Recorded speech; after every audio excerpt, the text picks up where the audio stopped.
அனைவருக்கும் வணக்கங்க. நம்ம பச்சை பருப்பு செடிக்கு மருந்தெல்லாம் அடிச்சுட்டு, அதுக்கப்புறம் இன்றைக்கி தாங்க வயல் பக்கமே வந்திருக்கேன். வயல் பக்கம் வந்து பார்த்துருக்கேன். செடிலாம் எப்படி இருக்குன்னு பார்க்கும்போது, செடியுடைய அந்த இலைங்கள்லாம் பார்த்தீங்கன்னா நல்லா தெளிஞ்சிருக்கு.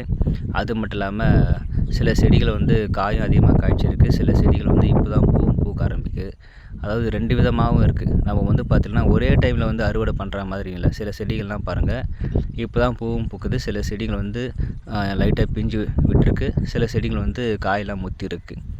3 ரகமான செடிகளும் நம்ம வயலில் வந்து இருக்குது. பச்சை பருப்பு செடி வந்து பார்த்திங்கன்னா வேலை வந்து கம்மி தாங்க.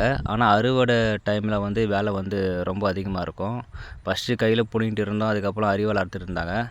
இப்போ வந்து பார்த்திங்கன்னா நம்ம நெல் அறுக்கிற அந்த மிஷின்லேயே வந்து பார்த்திங்கன்னா பச்சை பருப்பும் கட் பண்ணிடுது. அதனால் வேலையும் பார்த்திங்கன்னா ரொம்ப ஈஸியாகவும் முடிஞ்சிடுது. ஆனால் செடிகள் வந்து ரொம்ப சின்னதாக இருந்தோன்னா அதை வந்து கையில் தான் புடுங்கி ஆகணும், வேறு வழி இல்லை.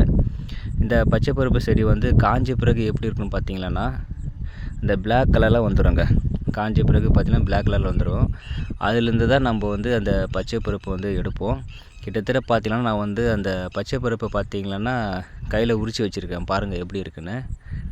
சில செடிகளில் வந்து நான் சொன்னேன்ல காய் வந்து கருப்பாக இருக்குன்னு, அதை வந்து உரிக்கும்போது அதோடைய பருப்பெல்லாம் பார்த்திங்கன்னா இப்படி தான் இருக்கும். விவசாயம் பிடிக்குமானா சேனலை சப்ஸ்கிரைப் பண்ணுங்கள், லைக் பண்ணுங்கள்.